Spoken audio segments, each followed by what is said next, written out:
La toile dont nous allons parler aujourd'hui a été peinte par Berthe Morisot vers 1870 et s'intitule La robe rose.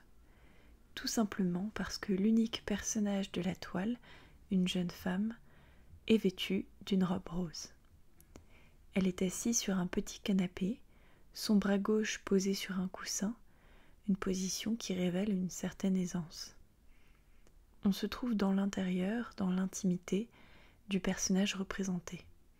Derrière elle se trouve un éventail peint et un vase peint également dans des tons de rose sombre avec un bouquet à l'intérieur qui semble être composé de fleurs séchées.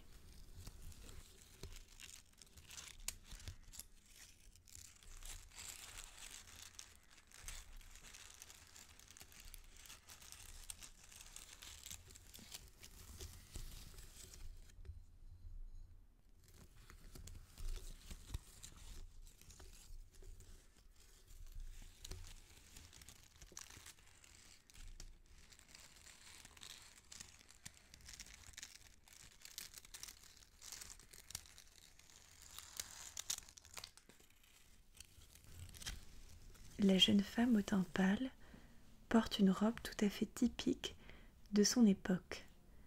Ce type de robe avait une traîne qu'on appelait une tournure. Il s'agit d'une sorte de structure permettant de donner du volume à la robe au niveau des hanches et des cuisses. La jeune femme est peut-être assise légèrement de côté, justement du fait de cette structure. Le tissu semble léger et travaillé en plis et en nœuds à différents endroits. Les manches sont de 3/4 et le corset remonte jusqu'au cou. Les tendances changeant régulièrement au cours du XIXe siècle, les femmes utilisaient parfois des robes qu'elles avaient déjà pour en créer de nouvelles, avec les formes appropriées à la nouvelle tendance. La mode au XIXe siècle était au colifichet, c'est-à-dire les bijoux, les babioles, pour agrémenter les tenues. La jeune femme porte ainsi un collier et un couvre-chef noir. Le collier est ce qu'on appelait un licou ou collier de chien. Il s'agit d'un ruban. Le peintre Édouard Manet l'a représenté dans son tableau Olympia. Berthe Morisot portait également ce type de collier. La jeune femme du tableau est donc habillée comme elle le serait dans sa vie de tous les jours.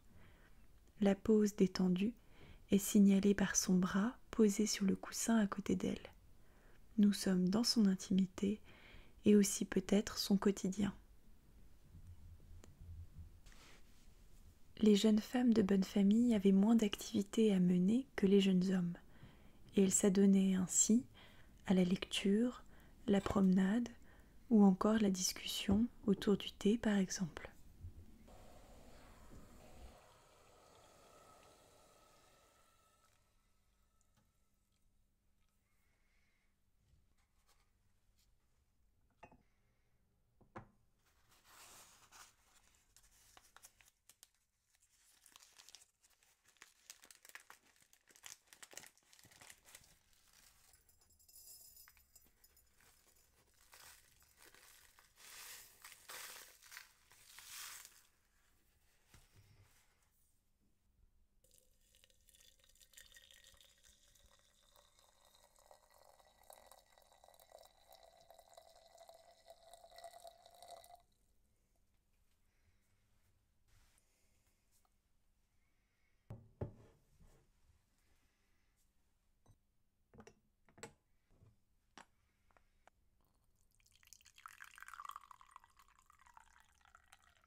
Être une femme peintre au XIXe siècle n'avait pas du tout la même signification qu'être un homme peintre.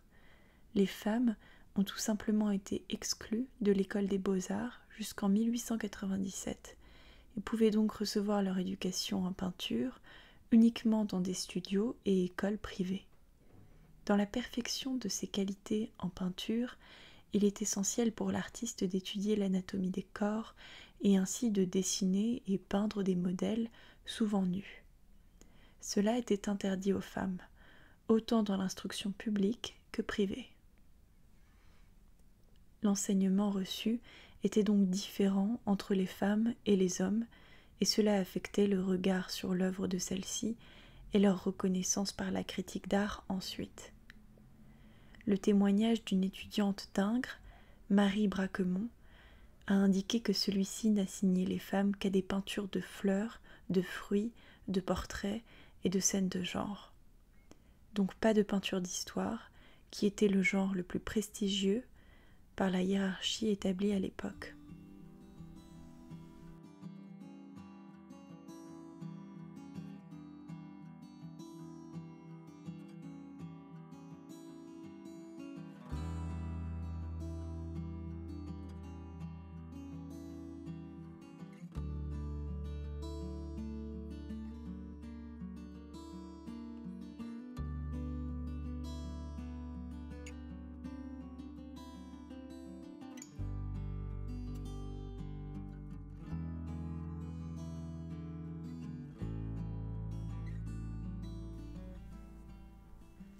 Les femmes peintres se tournaient donc vers les genres qui leur étaient autorisés pour gagner leur vie.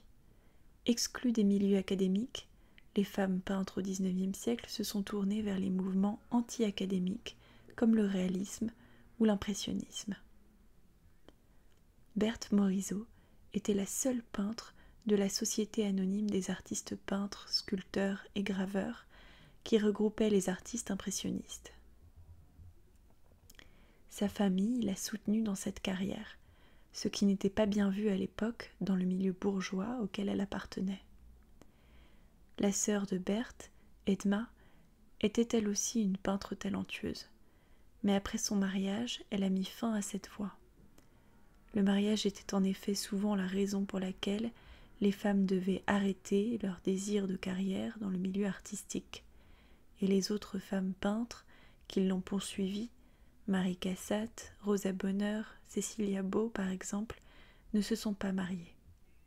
Berthe Morisot, quant à elle, s'est mariée et elle était soutenue par son époux. Elle a pu poursuivre son travail et a participé à toutes les expositions impressionnistes, à l'exception d'une, l'année de la naissance de sa fille. Figure majeure dans la fondation du mouvement impressionniste, son œuvre n'a pas été reconnue comme celle de ses camarades, parce qu'elle était une femme. En 1983 seulement, son œuvre fait l'objet d'une grande rétrospective à la National Gallery of Art de Washington.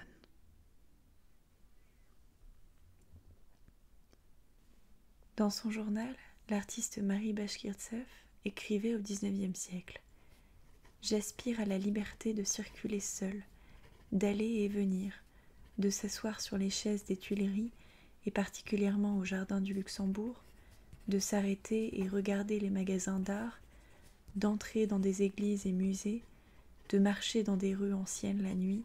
C'est ce que je désire, c'est la liberté sans laquelle on ne peut pas devenir un vrai artiste. »